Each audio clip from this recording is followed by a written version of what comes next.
Could you tell me what economics is? Okay, you may find a variety of definitions to explain what is economics. Generally, economics is a social science that studies the production, distribution, and the consumption of goods and services. In a broader sense, you can understand economics as a study of how society manages its scarce resources. Are scarce resources refer to money?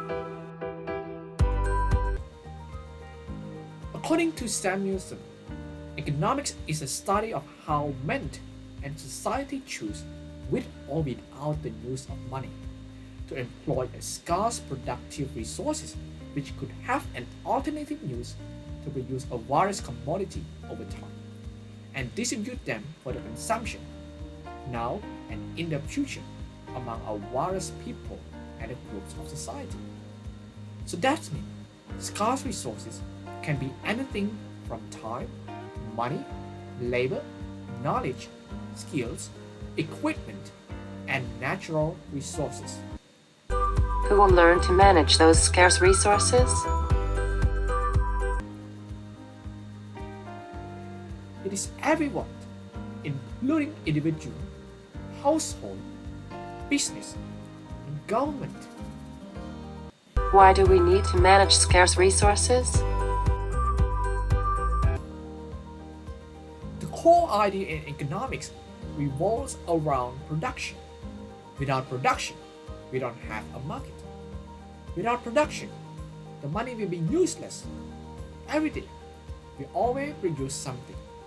It can be something tangible, like a phone or a laptop, or intangible, like a presentation. Production is like your output, while resources are like your input. Thus, without resources, you cannot produce anything. You can't make a book if you don't have a wood to create a paper. You can't make a speech if you don't have the knowledge and skills to do so. There are two main branches of economics, which are microeconomics and macroeconomics. What are the differences between the two?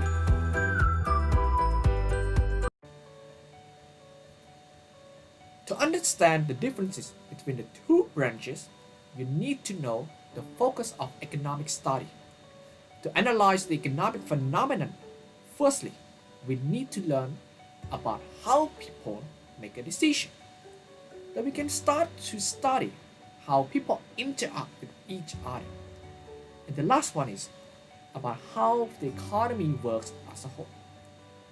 Thus, if anything involves in the decision and interaction of people and businesses, it would be the study of microeconomics. However, if the study explains the economic phenomenon nationwide or worldwide, this is covered in macroeconomics.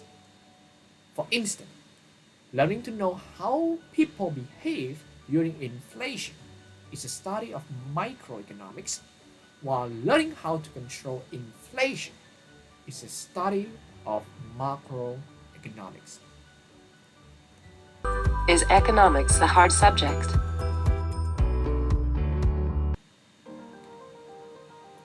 Well, it can be yes and no. To analyze the economic phenomenon, we can apply different methods. We can discuss and narrate the event based on logical sense and reasoning. Otherwise, we can deal and use statistics and mathematical models to explain a certain condition. Throughout a century, economists have tried to develop and create a more sophisticated and concrete economics model. Although this helped to improve the sharpness of studying economics, it lost the breadth of the understanding. Still, mathematical models serve as a fundamental methodology for analyzing or understanding how society works and operates. For instance, if you just want to know whether building more schools will help generate more jobs in the future, it is easy. Yet, if you want to know how many schools should the government build? It would be a lot. This former can be explained through a logical reasoning, but the latter can only be answered with a concrete mathematical model. Why do people face trade-off? We are living in a world with a limited amount of resources. You can think of your life in the next minute or second about what you can do or going to do. If you plot all of the possibilities, you can see a multiple path of choice. You can decide to get a job or to continue your master degrees once you graduate. When you choose one, you need to forgo another. What is an opportunity cost?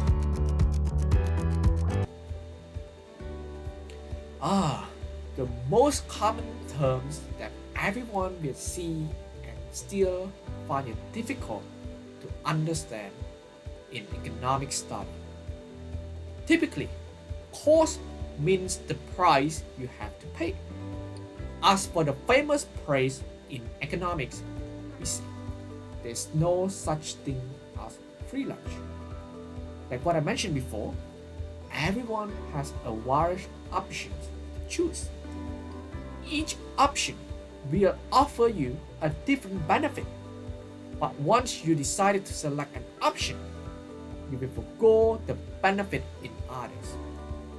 Understanding the opportunity cost will help you to make a more rational choice after learning all of the costs and benefits you could get from each option, so that you can pick and find the best one. For instance, the time and money that you spend on your study could be used to do something else, but you will have to consider whether other options you choose will provide you with more benefits or not. Let's say, if you decided to be a full-time student, you forgo the benefits of getting a job and earn money, or you give up the time that you could enjoy a family field trips if you want to finish your assignment. Can I study, work, and spend time with family at the same time?